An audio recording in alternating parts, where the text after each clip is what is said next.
spring of 1991, Chief Gary Potts led a hopeful group from Bear Island in Temagami to the Supreme Court of Canada. It was the first hearing there of a land claim case in 15 years. Looked pretty sharp, Gary. Yes. For an old trapper. But they couldn't buy off with a case of goof. And they couldn't buy the Teme-Augama Anishnabai off with 30 million either. Price is going up. When we're going through this, it's important that we're remembering, like we're on Bear Island. And making it just like home, because we're bringing some of our home with us. And that's very important for all of us. And I put our sweetgrass in here, some sage from Bear Island, and the tobacco that was given to us by the people from Guelph as well to involve some way in our ceremonies. The beating of the drum when it comes from the people is like a prayer to the Creator, like a baby cries like to its mother. It's our cry like to our Creator.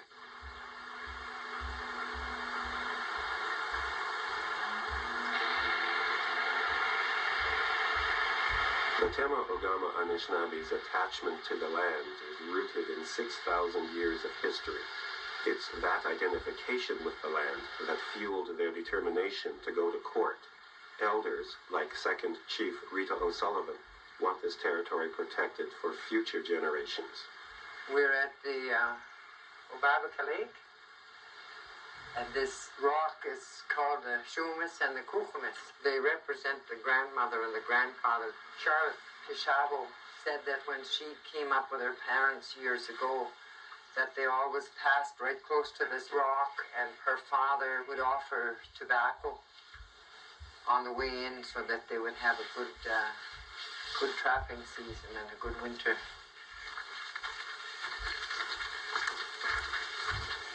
This is a tree that I tied for young Walter Becker. We were coming into Walter's cabin. He was building his cabin at that time.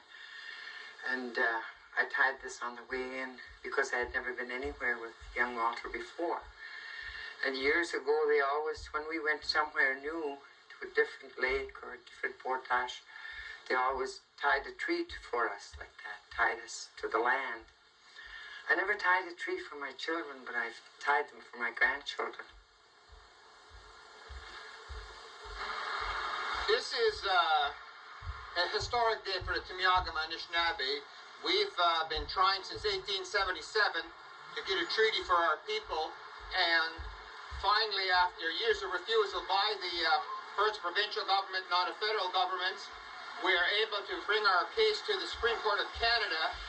I feel personally great satisfaction that I've been able to hold my health to see it through, and satisfaction that the Teme-Augama Anishnabai, we've had confidence in this process, and over the 18-year period did not take any backward steps at all. We're moving forward.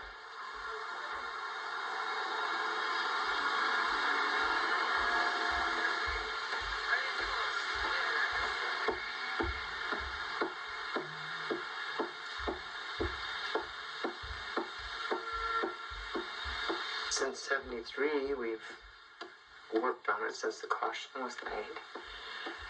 And the court cases that started in North Bay, and then we were sued to the Supreme Court in Toronto, so the government sued us and took us there, and we went there, and it was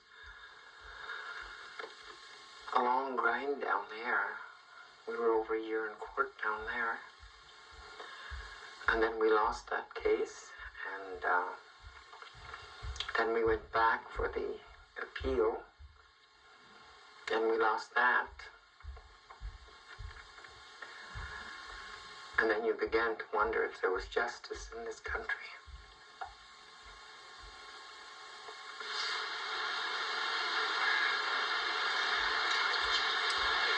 Father, we give you thanks for the blessings of this day. And we ask your continued blessings on our families and our homes and our lands. We ask your Holy Spirit to guide us and be with us this day, with our lawyers. Miigwech.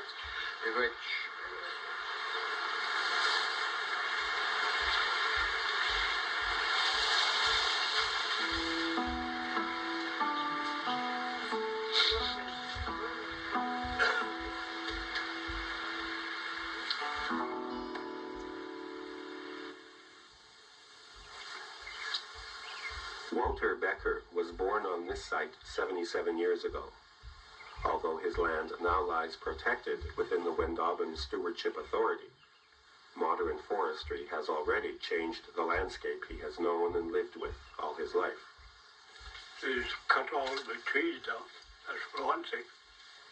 He's wiped it all out, all the timber around here. It's not mess. And that took all the, like when they were shaded with them great big pines, nothing. Now there is nothing, even still, no water, nothing up there. All dried up. You gotta have shade for animals, you know. They can't be sitting right out in the open sun there all day. That's not good for forest. Increased clear-cutting in Temagami led the Teme-Augama Anishnabai to block logging roads in 1989.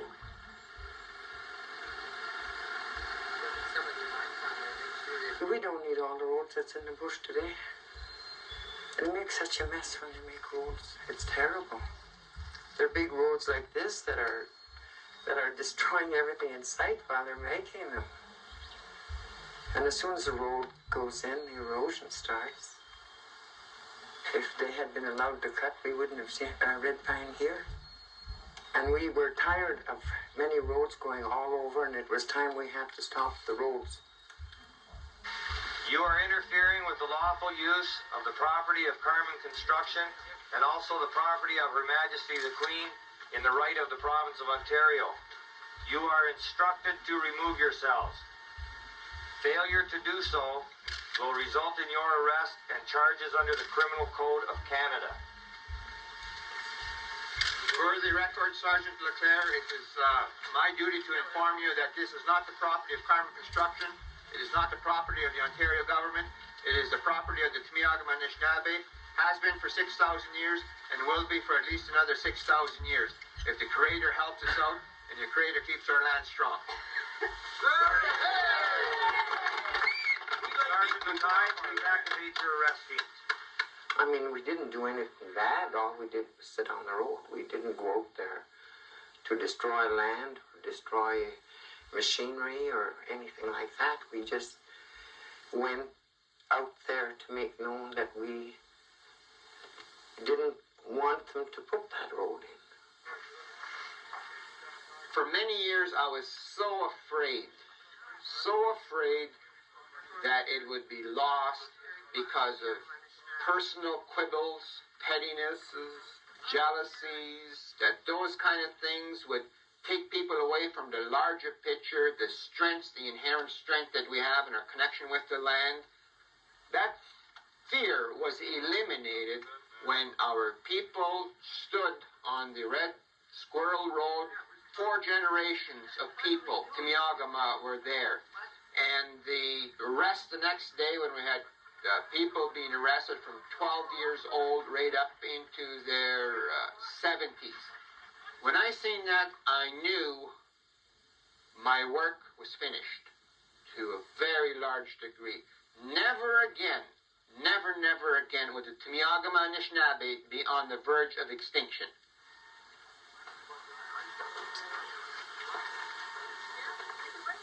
Maybe we did break the law, but when I went out there and they told me I would be charged with mischief, I didn't think that was a criminal offense. Because I think the first time I heard the word mischief was a forester's wife talking about her little child being a mischief. And I never thought for 1 minute that it was a criminal offense to commit mischief. So I went on the road, and I'm not sorry I went on the road. Although they had slowed logging in Temagami, the people faced a daunting task at the Supreme Court in Ottawa. Their lawyer, Ross Murray, had to convince the judges to overturn 2 earlier decisions. Lower courts had held that the Temagami Indians were under treaty and had no outstanding Aboriginal rights. That our Aboriginal rights, whatever they may be, have not been extinguished. This is a case where the Canadian government publicly and repeatedly stated to its highest officers for over 100 years that the Temagami were a distinct band who were missed at the Robinson-Huron Treaty. Ontario stopped fishing and hunting. They drove the Temagami out of where they were living, literally through flood and fire, and they refused to let them cut wood or fence for cattle or the rest of it. Finally, at the end, when it got down to them charging rent on the shacks they were in on Bear Island, which is the last place they had to go, it stopped, because the federal government bought Bear Island from the province. How you use all of that to show that the Indians abandoned their country, or to show that they adhered to the treaty, in my submission is conceptually very difficult to bring to mind. If that is the law, I suppose that is the law. In my submission, it is morally nauseating. The risks that we are taking by going to court are nowhere near the level of risks that we would have been taken by remaining silent and not utilizing whatever form we had for our voice to be heard. Should the Supreme Court of Canada decide completely against us, what has actually changed for us is nothing.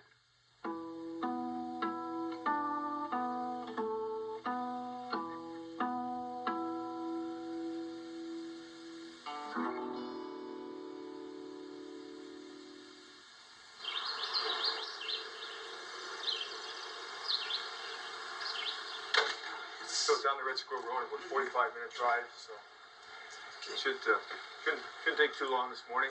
Okay.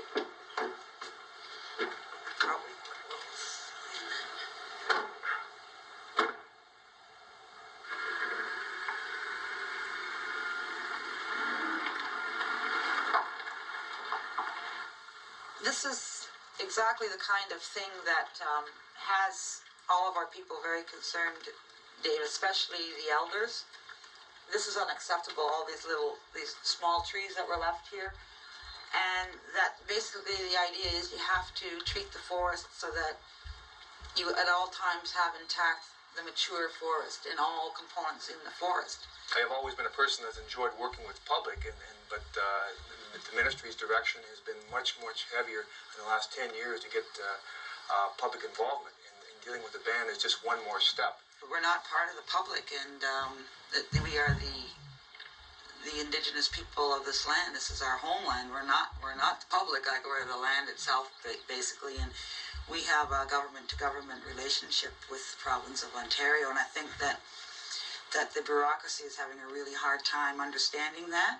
We aren't part of the public. We are part of the management of the land.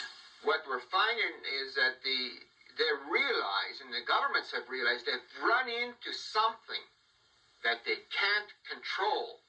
They've run into a spirit that rises from the Canadian soil through human beings that have been here for thousands of years that they could not kill. They could kill some of our people, they could suppress it, but they could not kill the spirit of the Indigenous peoples of Canada. And the Canadian people have nothing to fear from that. But Mary, what you see here is opposed to the other area where it was clear cut, it's a shelterwood, which means that we're taking out about half the number of mature trees and leaving half the trees. And those trees that are left will provide seed and protection to the ground conditions and provide wildlife habitat at the same time. It's a great improvement over past practices of clear cutting. It's a marked improvement. I'd like to have an opportunity sometime to bring our elders here, particularly the elders whose land this hunting grounds this would have been, and to see how they feel about this. And that would be a real good indication, I think, for us if we're on the right track. The province of Ontario's role in Temagami is contradictory. On the one hand, Queen's Park began a real dialogue with the Teme-Augama Anishnabai, but at the same time, provincial lawyers continue to argue before the Supreme Court that the tribe has no special rights to the territory. I don't believe it's a contradiction at all. I think that the case that Ontario has taken forward in the Supreme Court, relied upon the evidence, and people believe that there's going to be a win-lose situation. Our view is that even in the case where we win, there are still constitutionally protected Aboriginal and treaty rights, and there's the litigation and negotiation, and clearly I'm on the negotiation side. And that's where I am trying to find a resolution.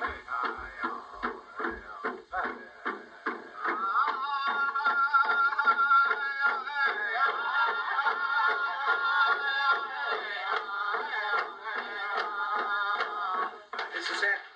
About 10 o'clock this morning in the River News. I don't think very much of it. It's a letdown. But then again, we've handled a lot of letdowns. And come back.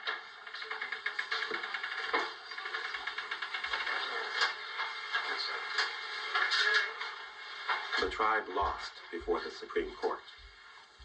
The highest court in the land agreed someone had signed the Robinson-Huron Treaty on behalf of the Teme-Augama Anishnabai. The court also held that the tribe's acceptance of a 1 square mile federal reserve on Bear Island constituted legal adherence to that treaty. The fact that there is not a legal title of laws based from Great Britain does not take away from the fact that there's a human title, that we are a living title to our lands, and that because of the fact that we've occupied it for thousands of years and have no other place on earth to call our homeland.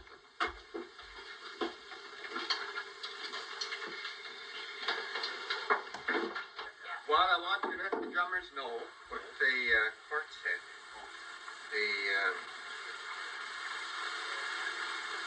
They overturned one thing. Justice Steele said that we hadn't occupied our areas long enough to have any Aboriginal rights in our land areas. And they've overturned him on that. They've said, yes, we did occupy this area long enough to have Aboriginal title rights to it. There's no question about that. They went on to say that the factual findings at lower court levels they couldn't interfere with. They assessed them and they weren't going to interfere with them. What they found was that because some of our people had accepted monies, $4 a year from the government, that meant that we had surrendered it. It will sadden all Aboriginal people in Canada, because I think they were hoping that the recognition of our land was very important, not only to us, but to everybody.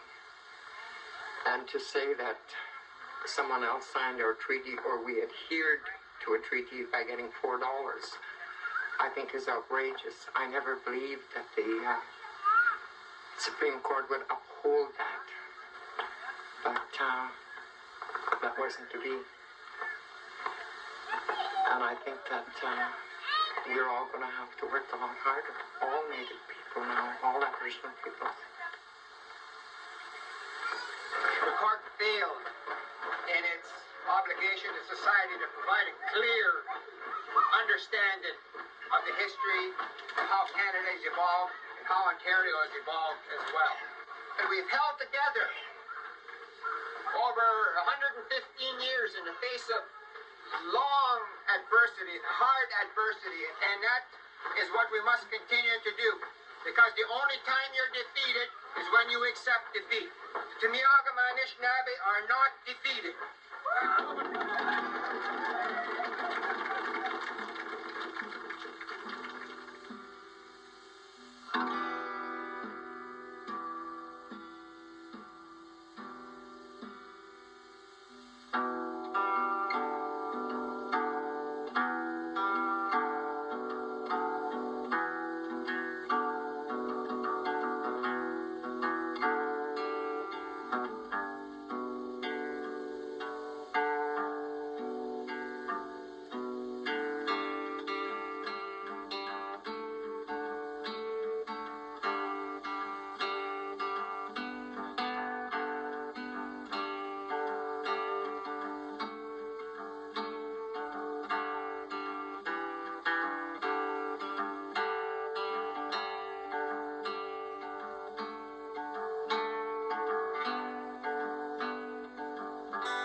you can pause and you can savor on the way to your best life. Kim Crawford Illuminate Sauvignon Blanc with lower calories, lower alcohol, and full flavor. You're golden